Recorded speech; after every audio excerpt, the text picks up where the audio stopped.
Hello, hello, hello.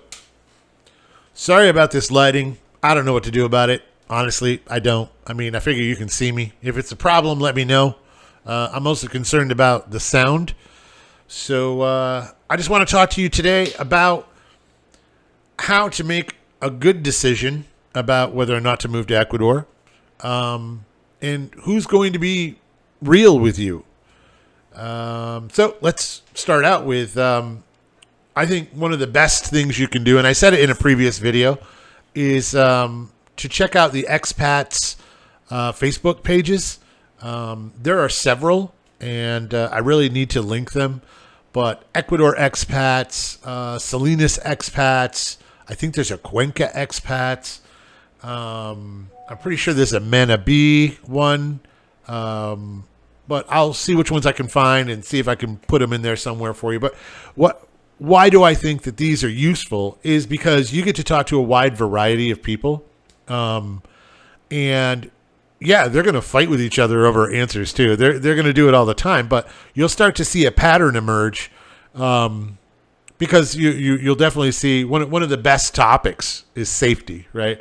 The best topics is safety because they will absolutely fight with each other because some of them have never been robbed and some of them have been mugged and some of them have been shot at. Not a lot, but a few. And yeah, they're going to have totally different experiences. All of them the truth, right? All of them the truth. But it will be helpful for you to get all of those experiences so you can understand, okay, you know what? Sounds like this place maybe at that time that it happened wasn't too safe. But wow, this place over here, even though it's in a red zone, according to the government, seems to not have a lot of problems. I will say, for example, in safety, I have never been mugged. I am 6'5" and 250 pounds and can handle myself. That being said, I have been robbed though. One of the best stories as far as casual theft goes for me is I had several plastic chairs sitting outside on my patio, and I went inside. I poured myself a drink. It took all of 90 seconds. I came outside. I was literally 10 feet away. I came outside and all the plastic chairs were gone, as was the person who took them, and I never even knew they were there. I didn't hear a thing, and it was quiet. I didn't have music playing or anything. I mean, it was rather impressive, actually. It was rather impressive. Anyway, what I'm trying to say is that the Expats Forum is a good is a good group of experiences, and generally, though there are exceptions to this, generally most of the people in that group are not trying to profit from you. Profit from you. I'll repeat that. My dad always said, if somebody's trying to sell you something, maybe they aren't the best person to tell you the truth. Just saying. Number 2. And a lot of expats know this one, but I haven't actually heard them say it a lot. But the Spanish language sources, especially on the internet, are generally much more current as far as news and information than English language sources. I think we all get a chuckle down here when we see CNN has come up with a story about something, and it's old news here, right? Like it's stuff that's like basically it happened months ago. It's just funny, to see them act like, oh, well, something special happened, and we already knew about it, or it's something that's been happening a lot, and CNN is just catching on. So, yeah, Spanish language sources, Spanish language newspapers, finding Ecuador newspapers, El Universo, and some of these other ones, they're much better sources of real information. Now, how honest is that information? I don't know, man. It's as good as any media, I suppose. But let's go on to, you also have government websites. Most of them will need to be translated. Most parts of the Ecuadorian government websites will need to be translated. I have found that, yes, sometimes they're wrong. Sometimes they're in transition. But because things do change here a lot. Laws change here very quickly. And sometimes it takes a while for the website to catch up to the actuality. When I was doing my visa, it was very interesting that they were going full digital right in the middle of me doing full paper, and I have to say it got a lot better while I was doing it. Like the whole process got a lot better. But that was my experience. My experience might be different than somebody who just did it last week. I don't know. But the government websites are generally useful, and I'll give you a reason why I think they're useful too. There was this whole thing about expats. This whole rumor about expats and what kind of income taxes they need to fill out, income tax forms, and how they needed to do taxes and pay taxes. And people were freaking out, man, because they were told, oh, yes, there was an executive order by the president that you have to pay income tax now. So I took the executive order number. I went to the president's website. He's got his own website as part of the government website. And every single one of his initiatives, his executive orders, they have another name for it here, is listed there. And you can read it all in Spanish. And if you can't read Spanish, you can absolutely use Google and read it.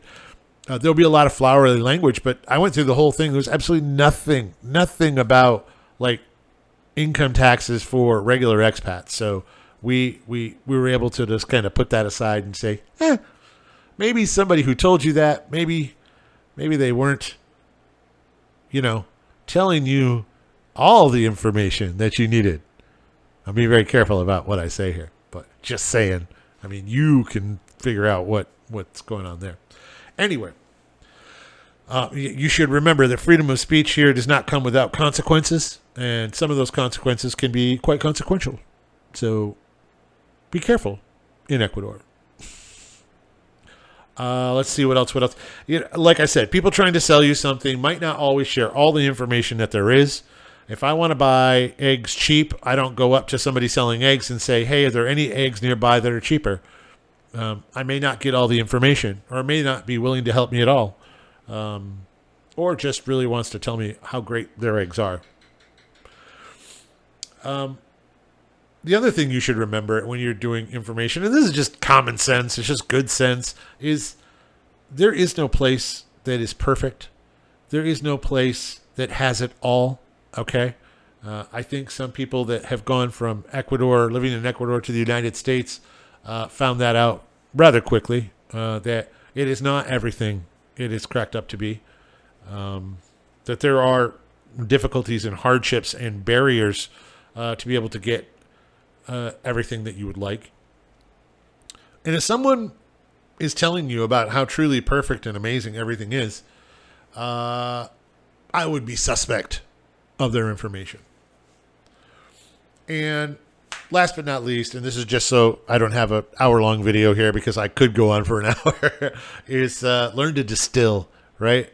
I mean, if you're my age, you're somebody my age or somebody older than my age, and you've been through some stuff, you learn to distill, right? You take all of this, this person is passionate about this, and this person is passionate about that, and they're banging heads. It's okay to take in what they say. It's okay to just nod and smile and then distill.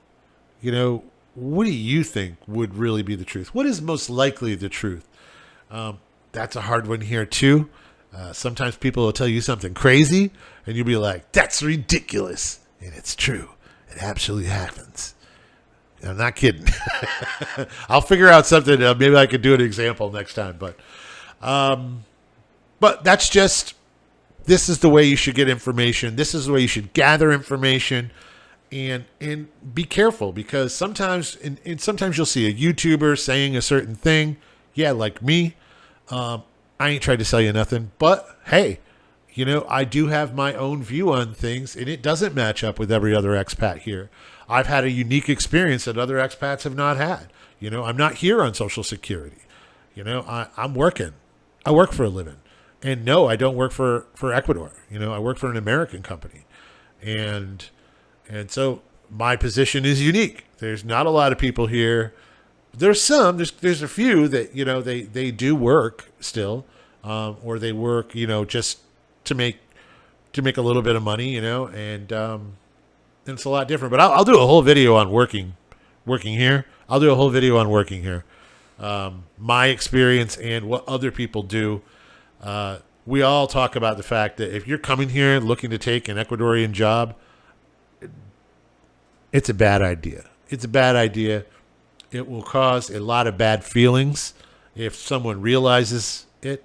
And this is a poor country, and they're working hard. They're striving hard to do better. And if an expat comes here from a wealthier country and then takes a job, I mean, that's a punch in the face, man. That's no good. But anyway, thank you very much for listening. Let me know in the comments if you want to hear something more, want to hear something different, and talk to you later.